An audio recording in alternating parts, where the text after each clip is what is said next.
Okay, cool. All right.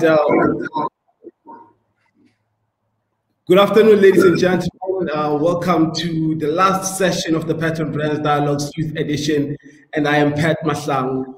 As always, I'm bringing out amazing people that are doing across different industries, be it marketing.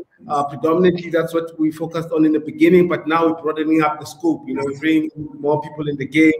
But today, I'm extremely honored to be bringing you guys what I call the legacy builders. These are people that make sure that actually we have roof on our heads. What I mean by that, one of our storytellers actually is in property, and that storyteller is Ntsiki. She built an entire housing structure from scratch.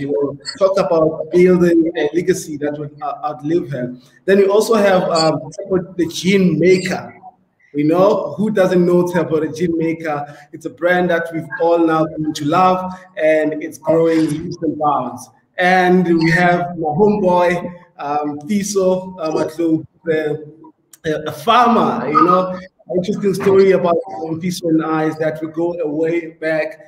We started, actually, when I was doing my matric, we started a study group, to help other sort of get through our matric back in the village. And this was always fascinated about horticulture and all of that. Asking each other, what do you want to study? Like, I want to do agricultural stuff. I'm like, dude, that's boring, But look at him now. He's a farm owner owning a piece of land, 10 hectares, employing 8 permanent staff and 30 temporary staff, which is really amazing. And also I must mention that today wouldn't have been possible without our great sponsors, Unlocked.me by Nedbank, and of course, Lerato Agency. Ladies and gentlemen, without wasting any time, I'm going to start with you actually, Ntsiki. I know you from the days at UJ when you were running for Miss SA, and you came out talking that. And I've just watched you starting Cream. I forgot what Cream used to stand for, but I know the M and the Cream stood for modules. So tell us briefly about your journey from being someone who's interested in pageants to now being the businesswoman that you are and building a legacy.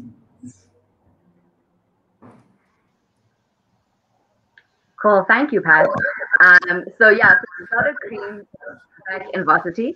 So just before I continue, I have to ask you just to mute. I've got a bit of an echo coming through. From who's? Cool, thank you. So I started Cream in varsity with a friend of mine at the time, Andile, and Cream stood for Creating Revolutionary Entrepreneurs and Moguls, and that's what we wanted to do. We were both entrepreneurs at the time, and we wanted to get more young people who were studying interested in entrepreneurship, right? And for me, I've always been interested in business because my dad is an entrepreneur, and so that had always been a concept for me. Even going to varsity, I had gone to study marketing because my intention was to open up an advertising agency because that's the business I wanted to be in. And then I suppose my journey being at university kind of took me from thinking about advertising to actually going deeper around people's stories, and wanting to know how can you actually help people and support them to make a difference. And for me, one of those big things was equipping more young people to be entrepreneurs. And that's what Cream was around. And we created the first entrepreneurial comic book, which was Young Hustler. And I've since moved on from Cream, and I've done a couple of things. I've worked with social enterprises, and then last year I set up my own business called Mentor, with a specific focus of supporting female social entrepreneurs through mentorship.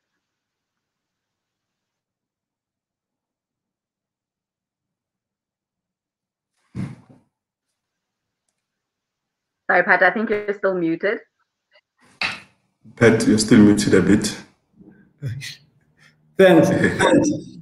Thank you for that wonderful intro, Ntsiki. Moving over to you, Mfiso. You, like I said, we grew up in a village. There was nothing inspiring around us, and you still chose to stay in the village. I find quite fascinating. You chose to be in farming and just be in a rural sort of area when most of us aspire to go to the big cities like Joburg, like I am now. So what made you want to stay in the village and make change there through farming? Thank you so much for the opportunity, man. Thank you so much. I think what really inspired me at first was the love of money, was to see myself making money. But things changed as soon as I moved and started my own business. I saw the impact that I had on the community. I mean, once you start employing someone and you start bringing in buying power in that person, bringing dignity in that person, and he or she is able to actively get himself involved in the community. And so I've shifted my mind away from making money. Yes, that point is still there, but also I'm more into, creating or having an impact on other people's lives, as well as supplying nutritious food to the community as well. Yeah. So the farm, how did it start? Because I remember the last time I saw you, you were working. The next thing, Mfiso was a farmer. The next thing, Mfiso was building double-story houses. I'm like, oh, what's happening? How it started, luckily enough, my grandfather was a soldier, so what he did was to buy land. Bought plots, and then that was shifted from my grandfather to my mother. So as I was growing up, I had the interest to start farming. That's what my mother told me, and I developed that particular love to farm. But obviously, when you look at things, you have to first go to school, because I wanted to shift from this thing of doing farming in the olden fashion.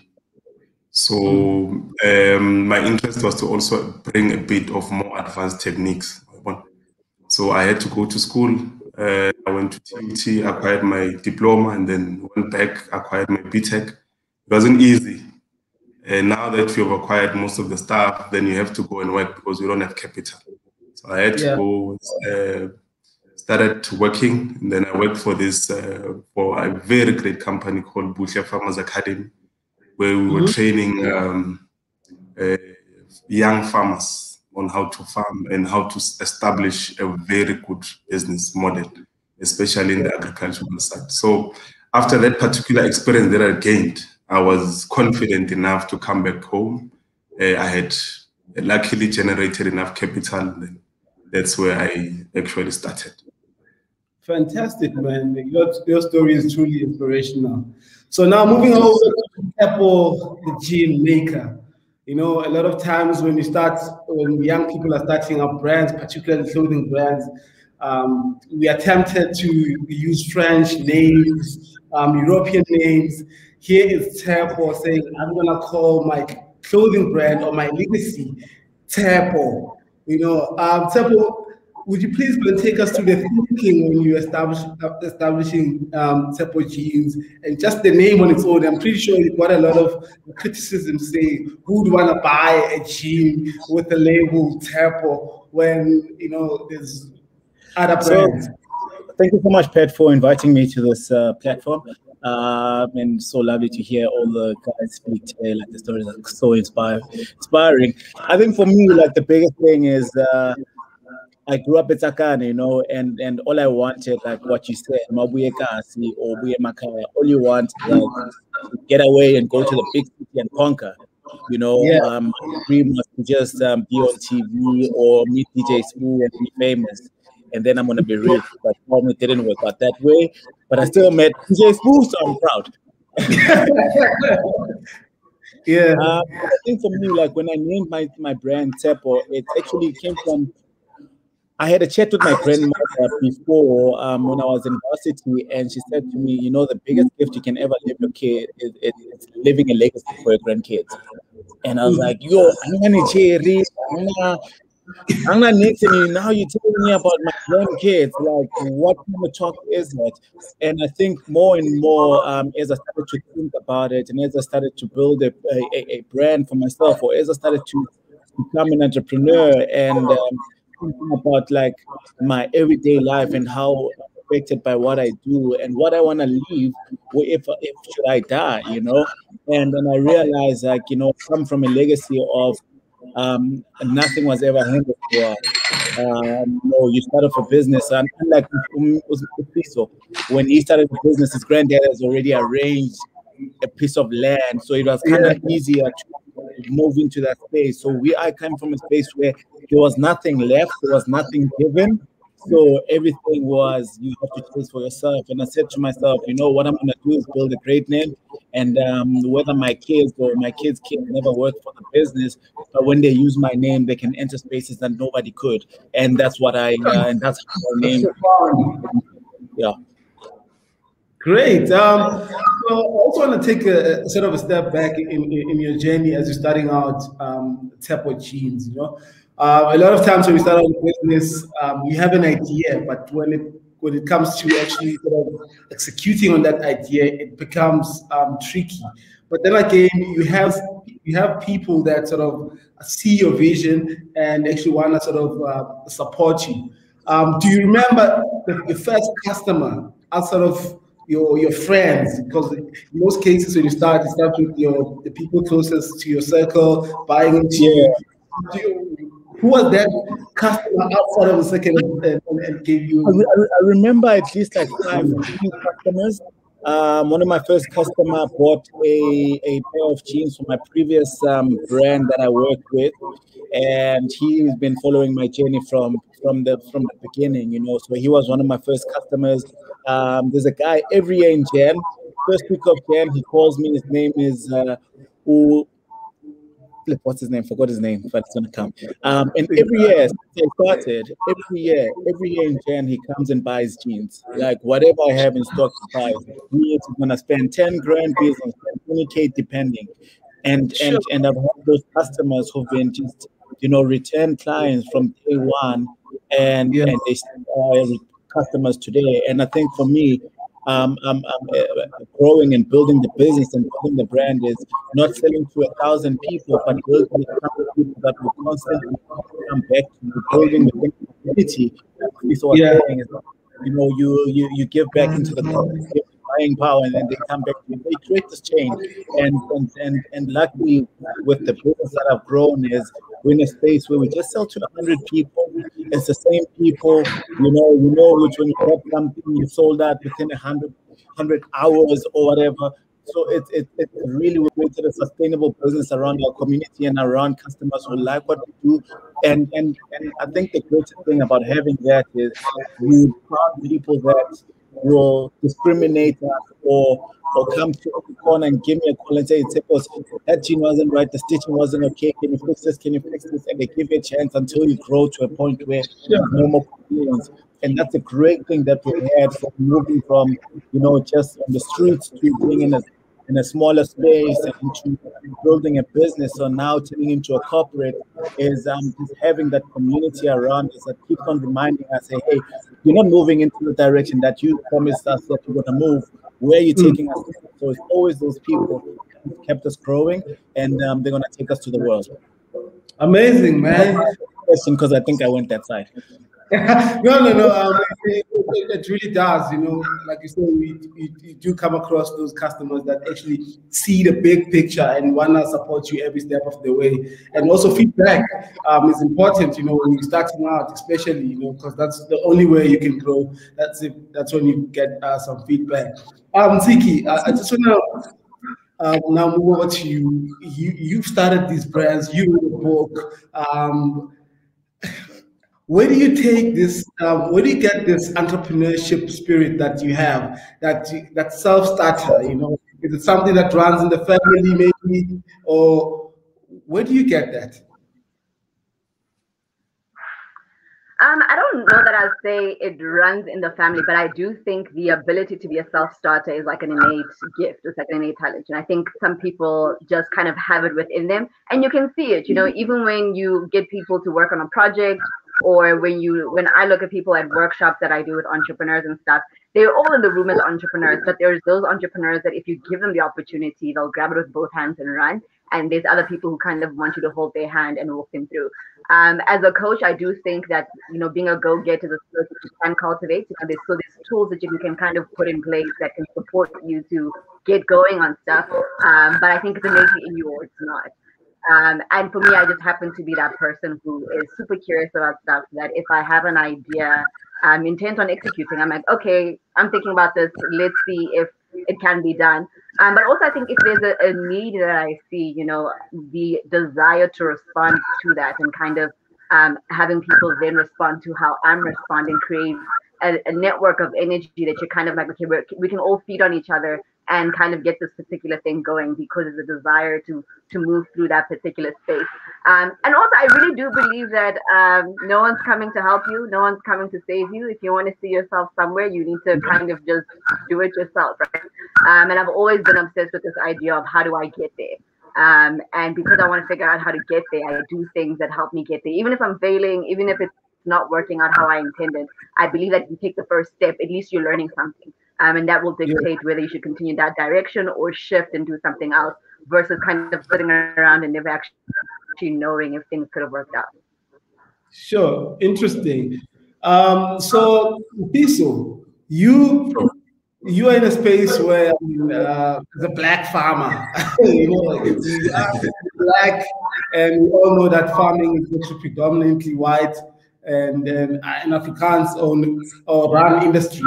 So tell me, man, how do you navigate and become the farmer that you are?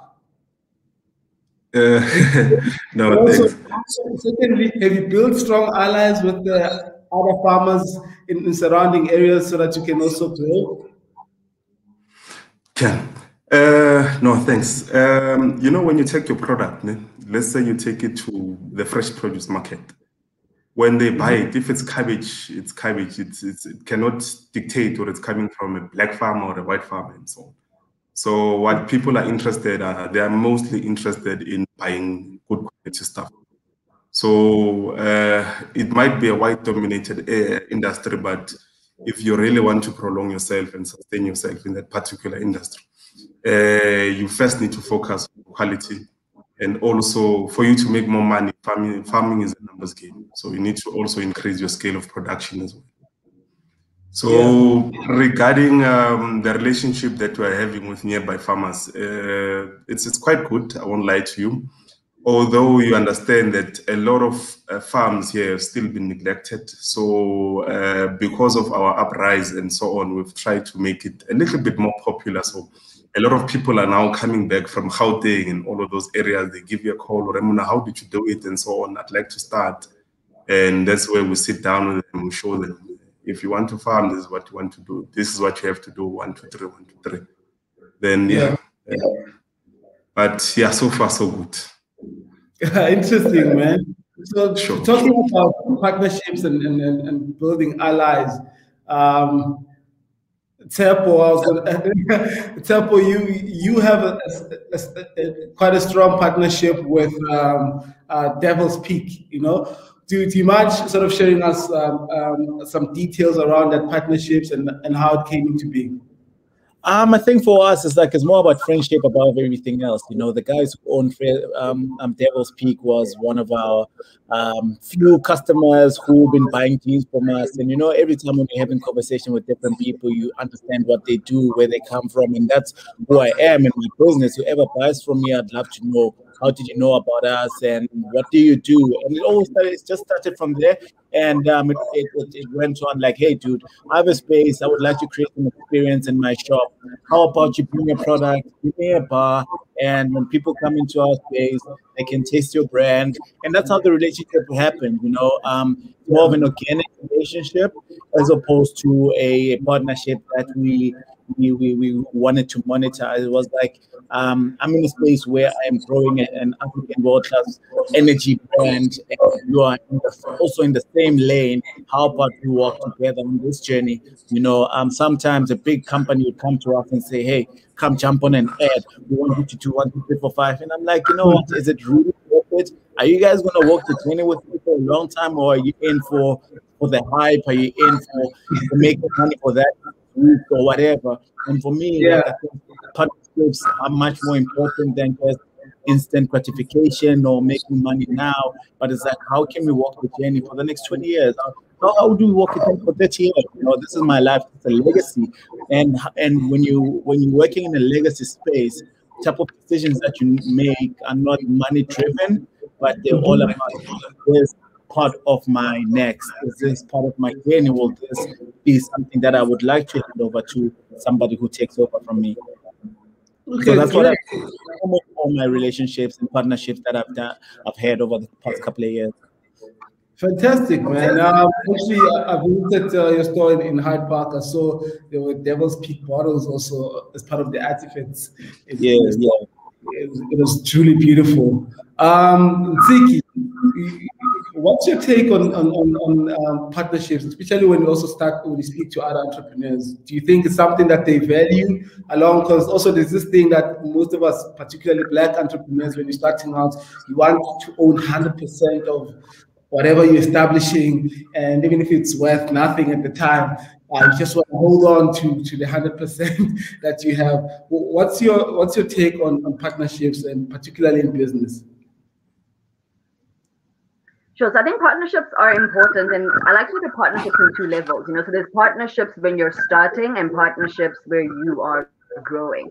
So for people who are listening to this and who are just starting their business, really think about how you can leverage on people in your network. So if you are a designer and you know how to make jeans, that's what you know how to do, but somebody else knows branding and somebody else knows how to do something else. So the three of you get together and you partner up to, okay guys, I want to start this thing. How do we leverage each other's skills? How do we leverage each other's brands? So that you're not stuck doing everything in your business, but by supporting somebody else doing what you normally do, you're able to build up your business in that way. So I think, that doesn't necessarily require you giving up parts of your business. That's around how you set yourself up to win, so thinking about who your co-partners are and so forth. I think as you're growing, Pat, you're 100% correct. It's okay to own 10% of a pie that's worth $1 million, right? Yes, you started with your idea, yes, it's whatever. I think the ability to let go, and not to let go because you don't care about it, but to understand that how you look at something or how you think about something might be very different to how the market receives it. So you can work on a product for 6 months, for a year, and you think it's the best thing ever. And then by the time you launch it, people are like, oh no, I like this thing, but I'd like to use it like this instead. And you kind of have to divorce yourself from that aspect of the business. And if somebody else comes along and they go, okay, this is a fantastic idea, it's a great concept, let's just adjust it in this way so we can do better. I think being open to those things will allow you better growth.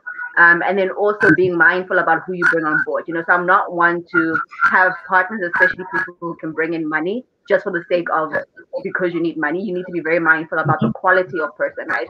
Because, as Tshepo said, we're building legacy.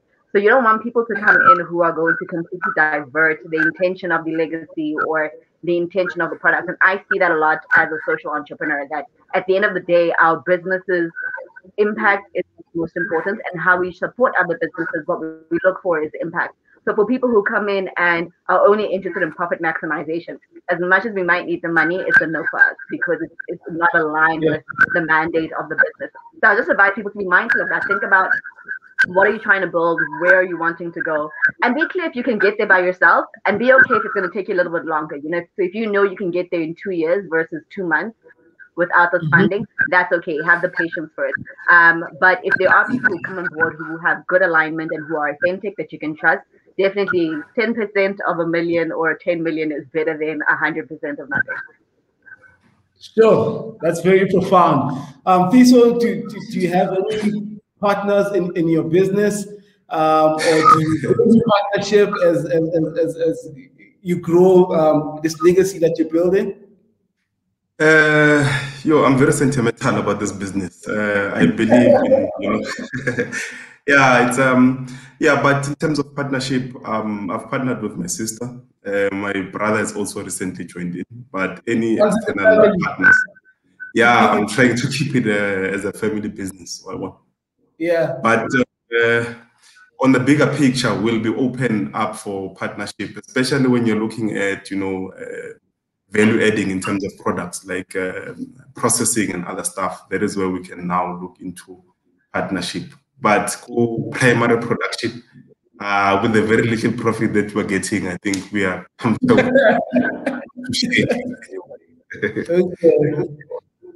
Cool.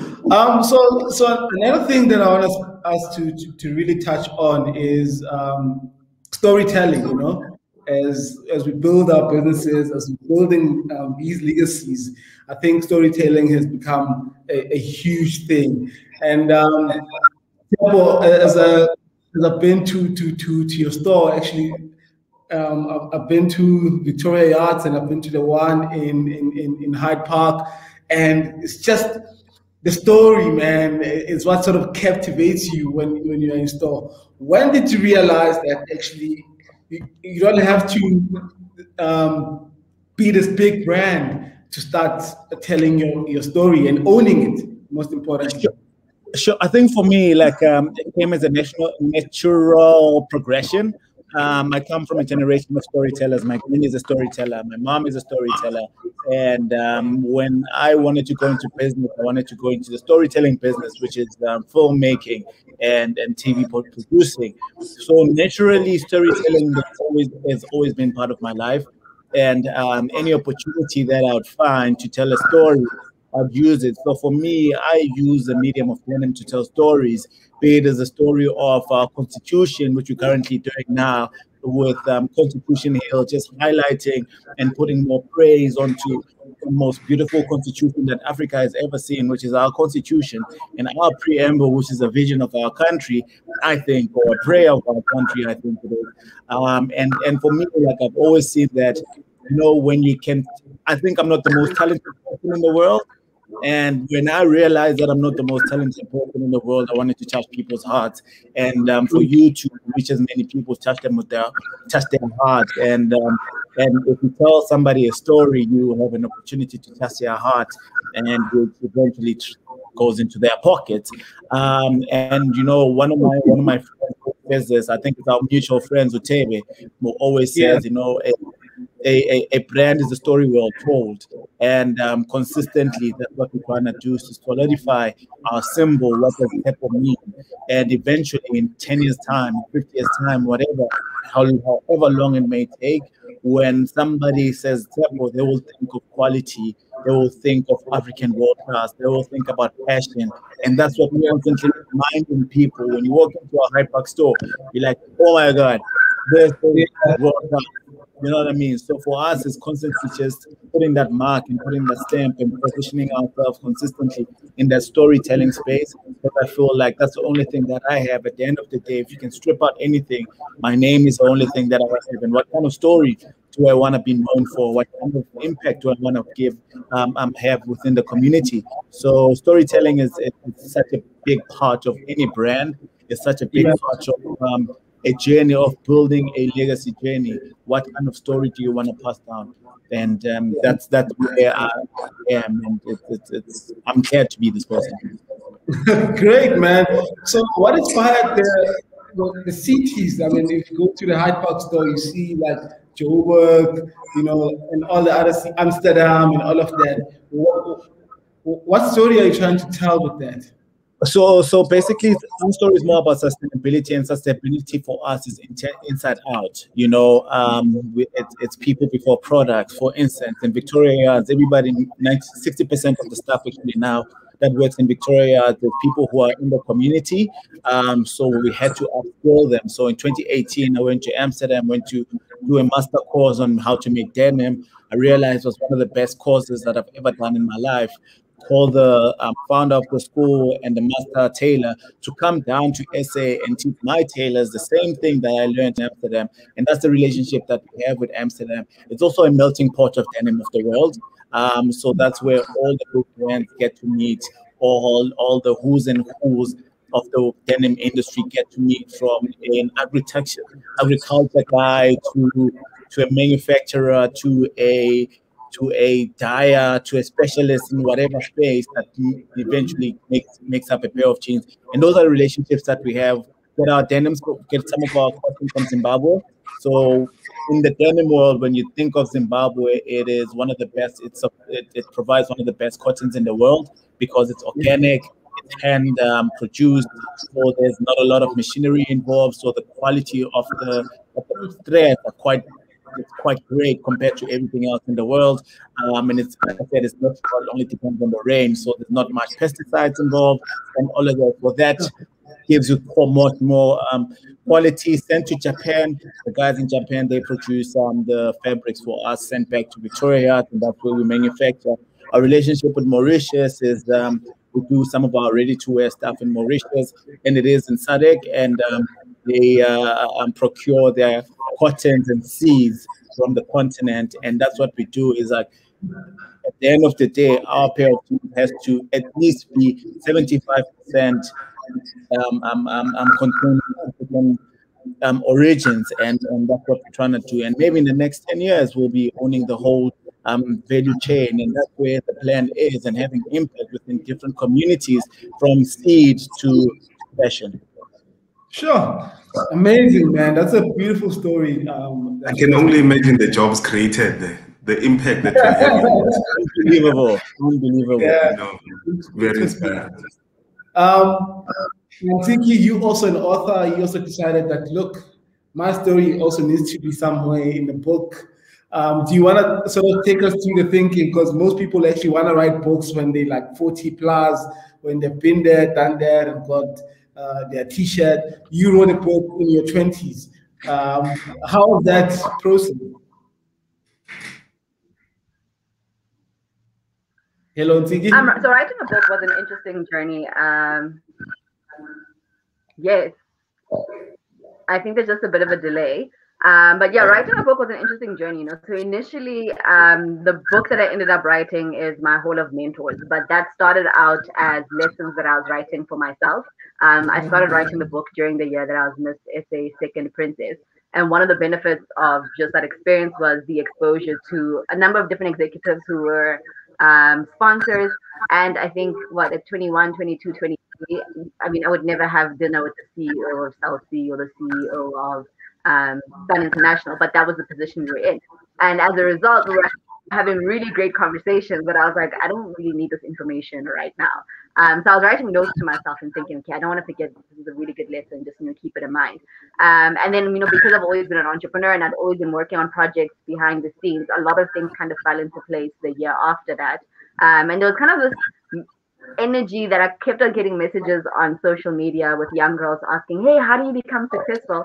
And it almost sounded like they just thought I woke up and everything was as it was. And I was like, no, that's not how it works. I've actually been working. And I started thinking about it. I was like, okay, actually, how do I know the things that I know? How have I come across these particular lessons? How have I been able to get the mentors that I have? And it was also really important for me to dispel the idea that you need to be a certain kind of person or to be in certain kinds of rooms to meet certain mentors. So I've got fantastic mentors, but only two of the mentors I have are through my Miss South Africa experience. One of the other mentors that I have, I won in a competition. And one of the mentors I have is from my university, so a lecturer that I met, and we just had a relationship outside of that. And then everybody else is people that I've met doing different projects that I was working on, and they became mentors along the way, and including my parents as well, because I think that there's so many lessons to learn from the people who raise us. And so I then began to collate all of that into a book. And I was like, I think for young people, if you can learn these lessons, because unfortunately that's not everything they teach us in LO, I think it would be really helpful just in figuring out how to set yourself up and also just giving you that head start. I don't believe success needs to be a difficult path. If you can speak to other people who've already walked the journey that you'd like to be on, and they can kind of point you in the right direction or help you avoid certain pitfalls, and I'm really just passionate about storytelling. So I don't think it's the last book that I will write. But I mean, through the Mentor magazine, the Mentor business, we've launched a magazine as well called Mentor Magazine. And for us, that's just, sharing the stories of female social entrepreneurs who are doing the work to change the world and create impact. Oh, great. So, Mfiso, I mean, Ntsiki just spoke about the importance of mentorship, that's why she wrote a book. On your side, I mean, you running a farming business, if I eat a cabbage, is a cabbage is a cabbage. Sure. But a black farmer or a white farmer is the same. But do you think in your business there's a space for storytelling and actually ultimately building farming brand? Yeah, there is. Farming has got so many sectors. We're not only limited to the primary production side of it. Well, there's people who indirectly are involved, like the likes of what's happened. Sorry, there's a colleague who take farming indirectly in a different level and so on. But yeah, it's quite open. It's quite open. Okay, but is it something that you want to invest in? Maybe building a Matlou farm, the same way we know of ZZ2. You know ZZ2, of course. Yeah. But what my key interest is to have this farm to be given off to the next generation and to be as sustainable as possible. I would like to see them improvising and from where I would have ended to actually improve. I mean, farming it's a lot of techniques, man. So I would really like my generation to improve on it. Okay, great, man. So the use of tech, I mean, I just want to touch on briefly on technology. You know, it plays a huge role. How we communicate today, you know, it's mainly through technology. You spoke about Tshepo, you spoke about using tech. I mean, sort of outsourcing some of your work to Japan because of the technology that they have there in terms of processing your raw materials. What role does technology play, and where do you draw the line also as a brand builder? You know, in terms of from job creation as well, because we all hear about the fourth industrial revolution coming out for people's jobs. So, what role does tech play in your business, and where do you draw the line? Sure. I think for us, like my brand was born on literally on social media, and also technology really played a very vital role. And for the past couple of years, I've been trying to, how do we move a business that only on social media to reality, and hence the move of opening up an atelier, hence the move of opening up a store, and then doing pop-ups just to make it real to a whole lot of people. And that's the move that tech has made. The vital role that tech has played in my journey and my business growth as well is the fact that I could easily connect to a person in the US, easily connect to a person in the UK, anywhere in the world at the same time, and through a hashtag, I can find these people who like the same things as me. You know, when you hashtag denim, you'll find a whole lot of people who have the same energy as you, and it made the world kind of smaller. And speaking on the fourth industrial revolution, I think for me as a business, it's where do you want to play, right? You want to play in a space of from business to consumer, business to business, or from manufacturing to selling to consumer. And those are two different types of businesses at the end of the day, you know, because they require different processes. From agriculture on its own requires a certain attention, certain level of people and skill set. And for me, I think moving forward is making those right decisions, which is a bit of a tough one, you know. Yes, we want to create jobs, but also we need to create more consumers for our product. So there's still a whole lot of back and forth that we're still battling in, and you don't want to invest a lot on something when you're still trying to build on the other hand. So at the moment, we're still building a brand. And once we've solidified our space as a brand, once we can say, you know what, on a yearly basis, we can sell 100,000 jeans easy, then we can say, let's take some money, let's invest in a farm, let's invest in this, let's invest in that to make our lives easier. So for us, every move that we make is based on the need that we have as a business. You know, at the moment, I don't see a need from the business side to invest in more tech spaces or more of the fourth industrial revolution at the moment. But it's building a brand, building a clientele, building a client basis that can support that. Because unfortunately, if you build something and you cannot sustain it, what's the point? We do not want the government to be. We don't want it to be a government's problem. That's built such a big thing, and then I can maintain it, and then now the government has to keep on giving me money. So that's where we are as a business, and we will eventually get into that space. But tech is really, really important. It gives us the ability to have a conversation like this, even during level 4 lockdown. Great. So Mfiso actually just made me think of something. Tshepo made mention of government giving him money, Mfiso, have you got any government support? Ntsiki, have you received any money from government in any of your business? Okay, can I answer? Sure. Look, let's to be honest, 90% of the capital was generated through my own or partnership with my sister and so on. But they do try and assist. But one thing I can tell you is that they do not fund a moving ship. You need to get up on your own, do certain stuff by your own. And once you are actively involved, that's where they start identifying you, and then they give you the little bit that you can get. I'm not complaining. I'm not looking for much from them. I'm grateful on whatever they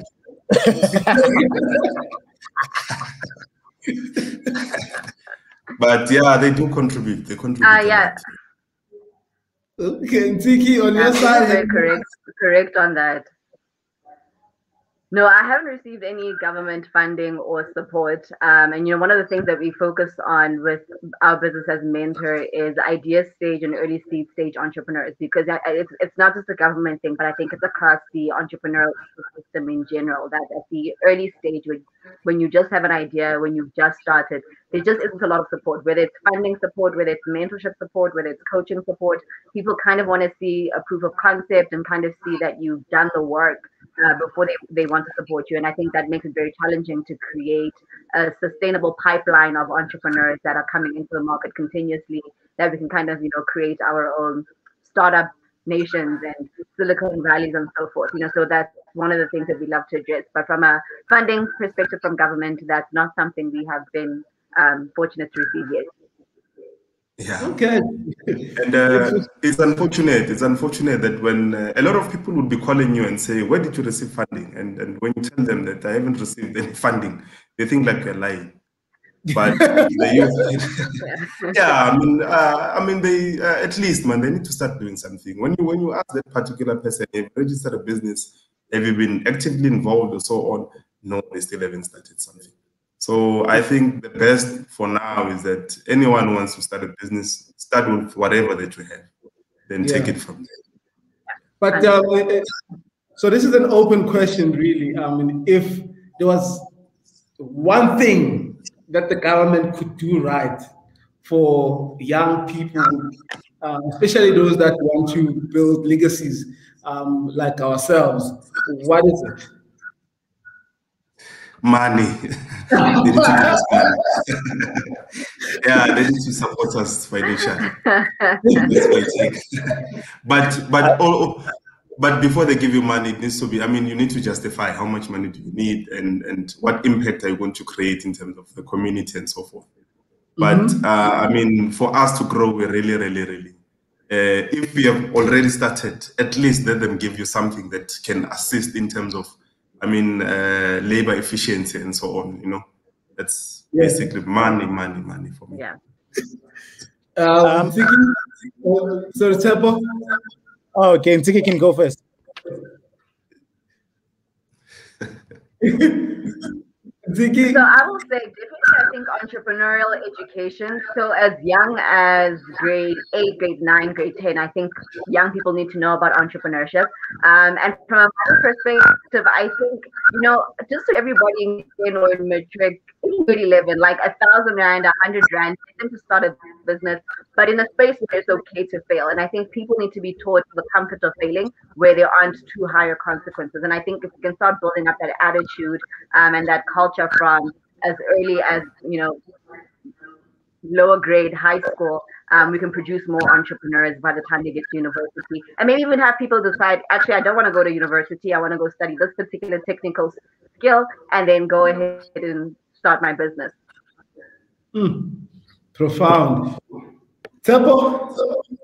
So I think for me, you know, like for the past couple of months, or especially from last year, I've been asking myself a question of what does a white man in South Africa want? What does a young woman want? What does a black man want? And what is that one vision does the country have? And it's so hard to find that at the moment. You know, we're not all sitting in the same place. We're not building the same things, and we don't have one vision as a country, and hence we see so much division in politics. And you know, when the president says this one's like, hey, they fight it. So there's a whole lot of division. But for me, like what I really would like to see is, I feel at the moment the government, the government and business work in two distant silos. So business works here and private works here, and government is doing their thing on the side. And I think where we are as a country and what the pandemic is actually doing is like, how can we bring government and business to be on the same kind of level, to be like this, you know, like to kind of interconnect, because as a business you cannot move without government. The government cannot move without business, you know, and which is a very important thing.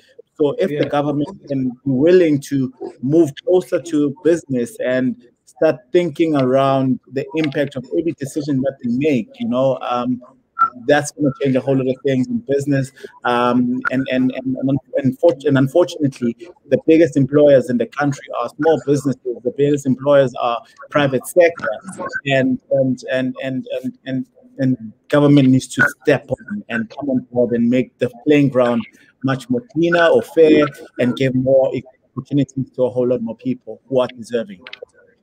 Sure, that's very profound, and I do agree with all of you in terms of, I mean, education is important. Entrepreneurship education is important. Funding, you know, without funding, really, it's hard to grow. You know, or it actually takes you longer.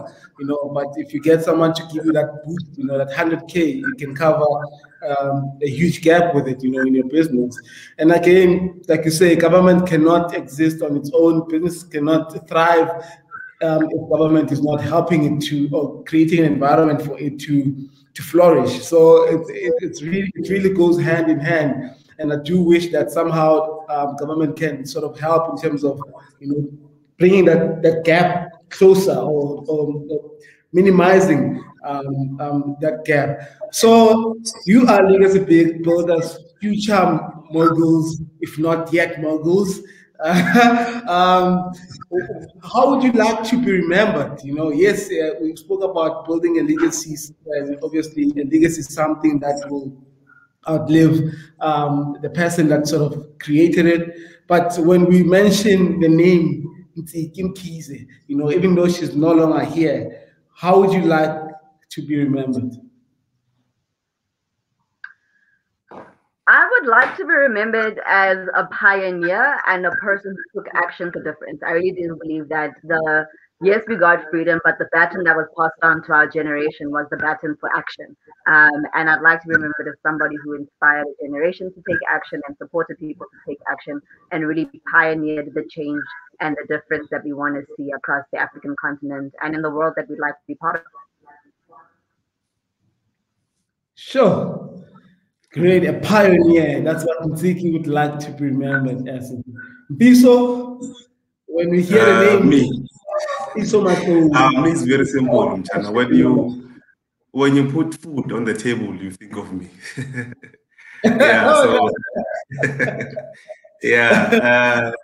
But how I'd actually also like to be remembered, especially in my community. The first thing that when the word Mfiso comes through, they think of agriculture. That's the impact that I've actually had on the community, because I've made agriculture a bit fashionable, because the youth is more interested in seeing someone being successful, making money, and making a decent living and so on. So in terms of that, I would like to be remembered as a person who has made agriculture a bit fashionable, and something that it's no longer for the old school, but also for the youngsters.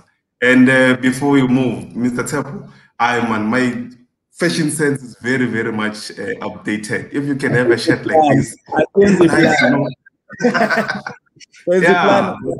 There's a plan. Yeah, we would highly appreciate, man. I look like an old person. Look at this shirt, man. But over time, I know that. Where's your farm? Where are you situated? Based in Denelton, in the deep, rural, escalating, evergreen tropical mountains of. Yeah,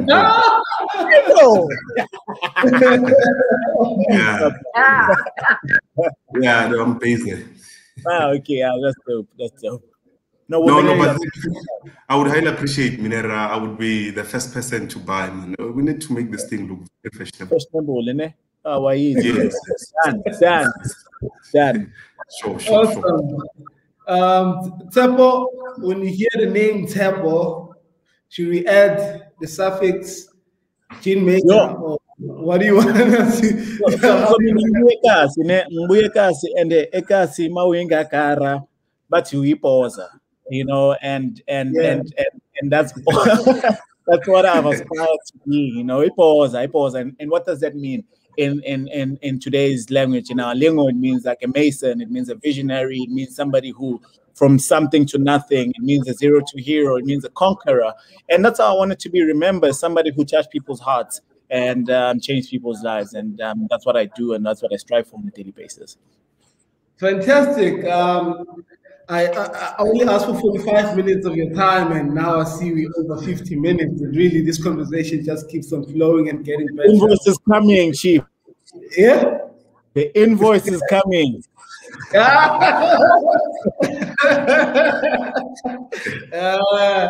Thank you very much, Ntsiki, Mfiso, and Tshepo. You are legacy builders, and this country has a lot of young people that are actually looking up to you, and please keep on doing the job that you're doing, and inspire more young people to get into farming, to create beautiful clothing, and to get into property. You know, I was fascinated when I saw Ntsiki's post on LinkedIn sharing her property business journey. It was very, very inspiring. And that's all we had for time for today with the Legacy Builders. Thank you very much to every one of you that tuned into this session. And of course, our sponsors, NetBank and Lerato Agency. Hopefully next year we'll be able to fulfill some of those invoices that will come in after this session.